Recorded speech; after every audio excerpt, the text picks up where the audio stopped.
The night was quiet, the kind of silence that feels too heavy, as if something is about to happen. A little girl's trembling voice cut through the stillness, her words desperate and sharp.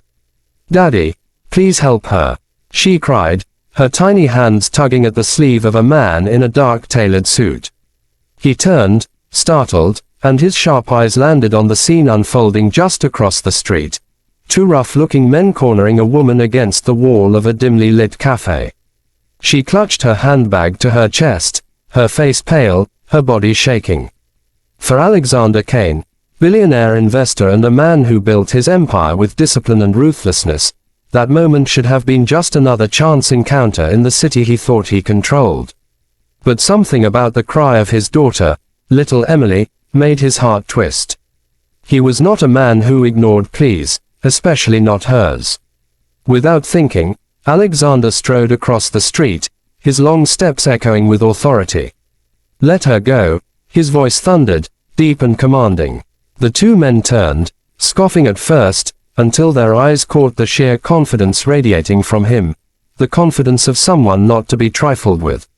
They tried to sneer, but their bravado faltered when Alexander's security detail, always a shadow nearby, closed in from both sides. The men muttered threats under their breath, but eventually slinked away into the night. The woman stood frozen, clutching her bag tightly. Her eyes, large, weary, and filled with fear, met his. "Thank you," she whispered, almost too softly to hear. Emily rushed forward before Alexander could say a word, her small hands wrapping around the woman's trembling fingers. "Daddy," she was so scared. "You saved her." That night should have ended there, with gratitude exchanged and strangers parting ways. But fate had a different plan. The very next day, Alexander walked into his glass-towered office, where a surprise awaited him. Sitting timidly in the reception area was the same woman from the night before, her hair tied neatly back, wearing the same coat but with a nervous look in her eyes. Emily, who often accompanied her father in the mornings, immediately ran to her. "It's you," she squealed, hugging her leg. The woman smiled faintly, though exhaustion lingered in her features. I'm sorry to intrude," she began, her voice carrying both humility and desperation. "I didn't know where else to go. Those men," she swallowed hard, "they weren't strangers. They're from my past, people I tried to escape. And now they've found me again." Her name was Clara, a single mother, working multiple jobs just to keep food on the table for her 6-year-old son, Noah. Her husband had abandoned her years ago, leaving her drowning in debts she never created. To survive, she had borrowed money from dangerous men who did not forgive, men who treated her like property they owned. She had been running from them ever since. Alexander listened silently, his jaw tightening. He was not a man accustomed to getting involved in other people's problems, but Clara's story shook him more than he expected. Maybe it was the strength in her voice despite the fear, or maybe it was the way Emily clung to her like they were already family. Whatever it was, Alexander knew he could not turn her away. But protecting Clara and Noah would not be easy. The men after her were persistent, ruthless, and powerful in their own world of shadows. The very next evening, Alexander's mansion was tested. The security cameras caught sight of two suspicious cars circling the block, their tinted windows hiding faces that Alexander already knew belonged to trouble. He increased his guards, not only for Clara but for his daughter as well. The realization struck him hard. This wasn't just about helping a stranger anymore. This was about protecting his family, the one he never knew was forming right before his eyes. Clara, meanwhile, struggled with the guilt of dragging danger into Alexander's life. "I can't stay here," she said one night, her eyes wet with tears. "You've done enough. I won't let them hurt you or Emily." But Alexander's reply was firm, unwavering. "No one hurts my daughter. No one hurts you. Not while I'm here." His voice carried a promise that made Clara's heart ache. As days passed, Clara began to see a different side of Alexander, the man behind the wealth and power. He wasn't just the billionaire the world painted him as. He was a father who tucked his daughter into bed with tenderness, a man who carried the weight of responsibility with quiet strength. Emily adored Clara and Noah, insisting they join him for breakfast, pulling Alexander into laughter-filled mornings he hadn't experienced since before his late wife passed away. Slowly, a fragile bond grew, between Alexander and Clara, between Emily and Noah, between two broken families stitching themselves back together. But the danger did not fade. The men after Clara grew bolder, sending threats, demanding payment. One night, they broke into Clara's old apartment, leaving it in ruins, a warning carved into the walls. Clara broke down in Alexander's office the next day, trembling. "They'll never stop. They'll come for Noah." Her voice cracked, the fear unbearable. Alexander knelt before her, gently lifting her chin until her tear-filled eyes met his. "Then we'll stop them first," he said, his tone resolute. And he meant it. With the resources at his disposal, Alexander launched an investigation, uncovering the criminal network that had been terrorizing Clara and countless others. It was dangerous, but Alexander was not a man who shied away from battles, especially not when innocent lives were at stake. The climax came one stormy night, when the men tried to ambush Clara on her way home from visiting her son's school. They didn't know Alexander had anticipated their move. As they cornered her, headlights blazed and Alexander himself stepped out of his car, flanked by his team. His voice cut through the rain like steel.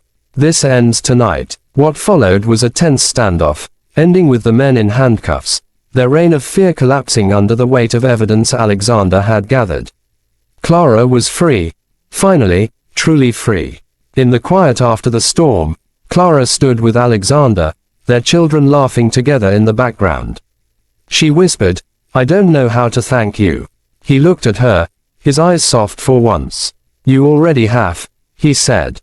"You reminded me what it means to fight for more than just myself."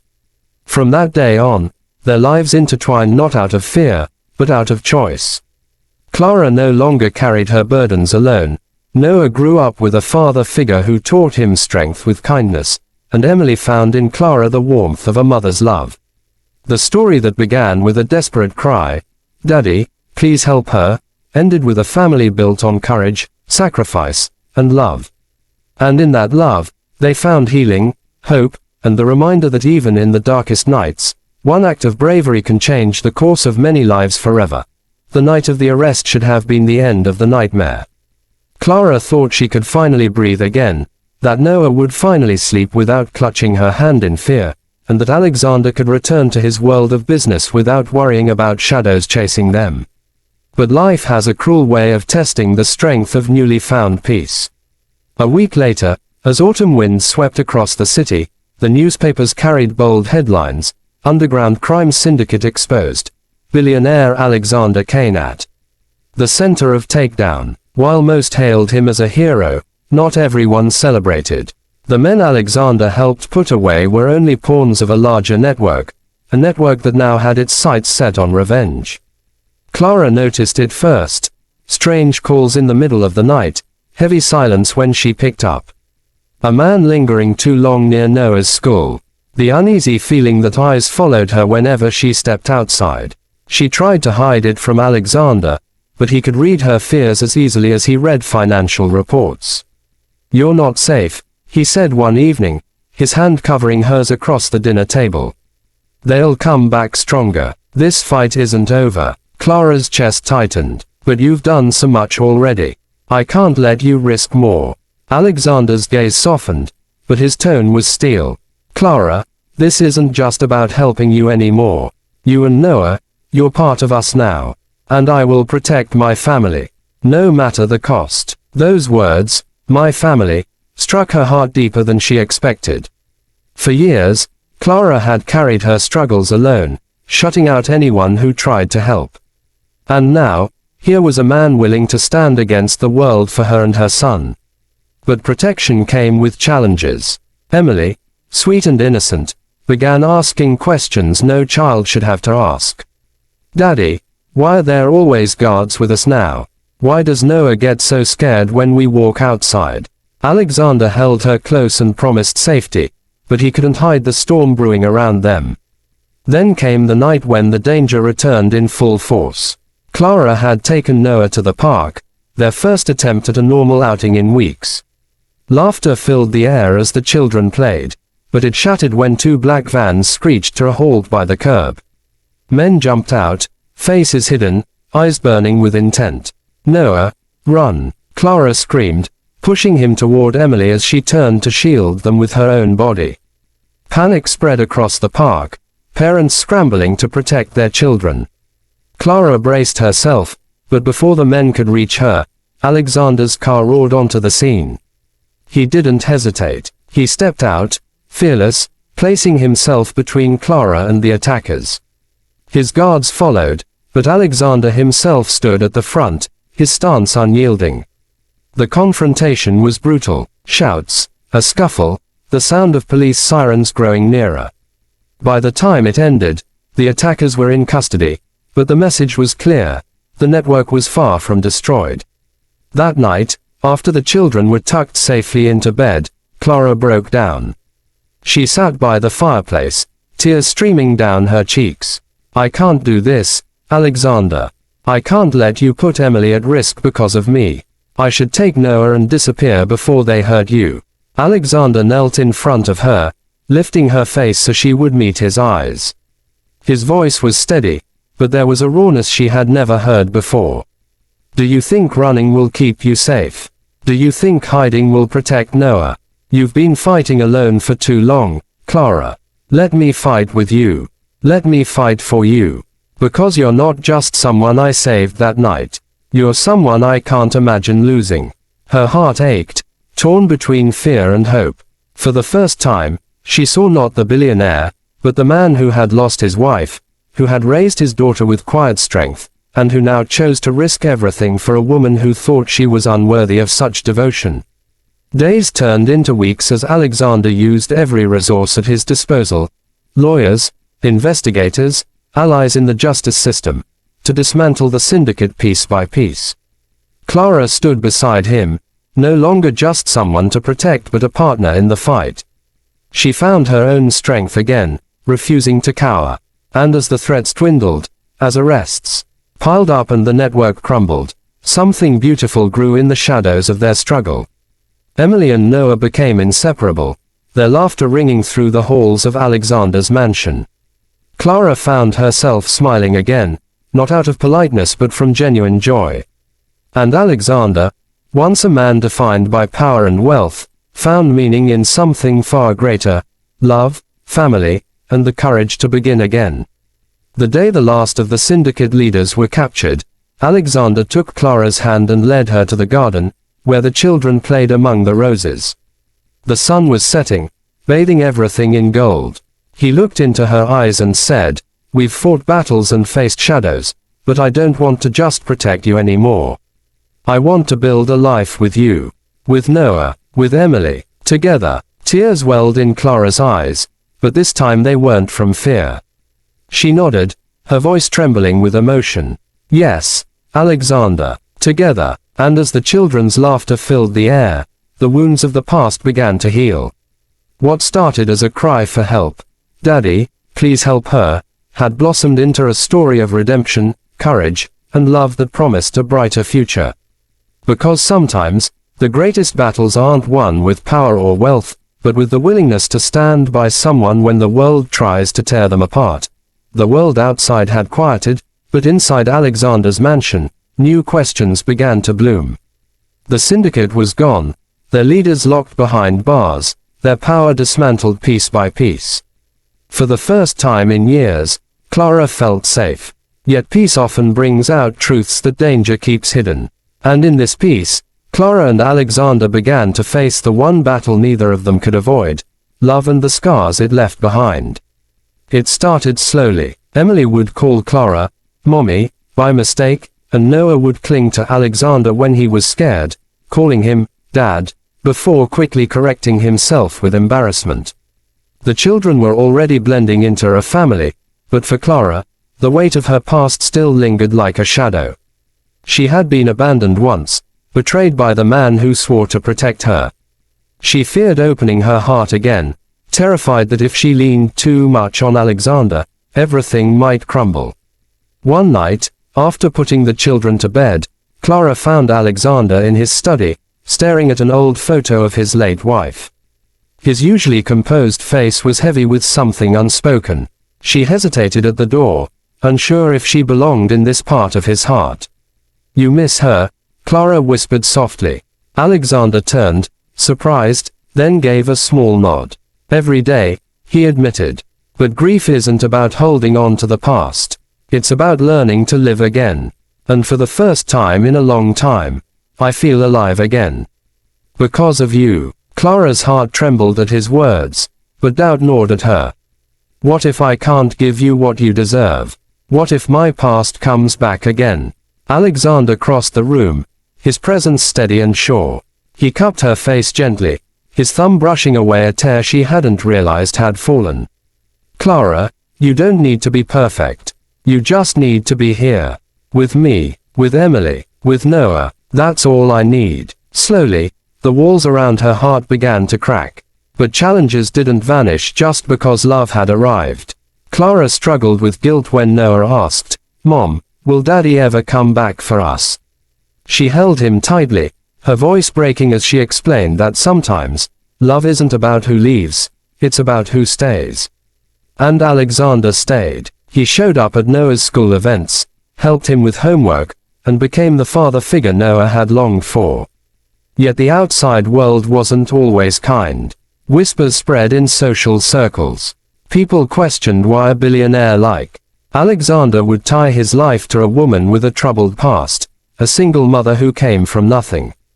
Clara overheard the remarks at a charity gala, their words sharp as knives. "She's a liability," one woman sneered. "He's risking his empire for her." That night, Clara almost packed her bags. She couldn't let Alexander's reputation, his business, his future, be tainted because of her. But when Alexander found her folding Noah's clothes into a suitcase, his voice cut through her turmoil. "You don't run anymore, Clara. Not from me, not from them. Let them talk. Let them judge. They don't know what it's like to fight for something real." He pulled her into his arms, his embrace strong, unyielding. "I don't care about their world. I care about our world. The one we're building." And slowly, day by day, she began to believe him. Months passed, filled with laughter and quiet moments of healing. Until one evening, Alexander gathered everyone in the garden where the roses were in full bloom. Emily and Noah played under the soft glow of string lights, their laughter carrying in the air. Clara watched them with a smile, not realizing Alexander had gone quiet beside her. When she turned, she found him holding a small velvet box. Her breath caught. "Clara," Alexander began, his voice steady but his eyes vulnerable, "the night Emily cried out for me to help you, I thought I was saving a stranger. But what I didn't know was that I was saving myself, too. You brought light back into our lives. You gave Emily a mother's love, and you showed me what it means to be more than just powerful. You showed me what it means to be whole. Will you marry me?" Tears spilled down Clara's cheeks as Noah and Emily ran up, wide-eyed, realizing what was happening.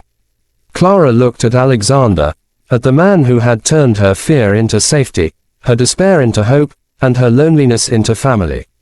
"Yes," she whispered, her voice breaking with emotion. "Yes, Alexander. 1,000 times yes." The children cheered, their small arms wrapping around them both. In that moment, under the glowing lights and the fragrance of roses, a new chapter began, not just for Alexander and Clara, but for Emily and Noah, too. The story that began with danger and desperation had transformed into a testament of resilience, healing, and the kind of love that defies the world's expectations. Because sometimes, the greatest love stories aren't about perfect beginnings. They're about two broken souls finding the courage to build something whole together. And as Clara leaned into Alexander's embrace, she finally believed the truth she had been afraid to face all along. She was no longer just surviving. She was home.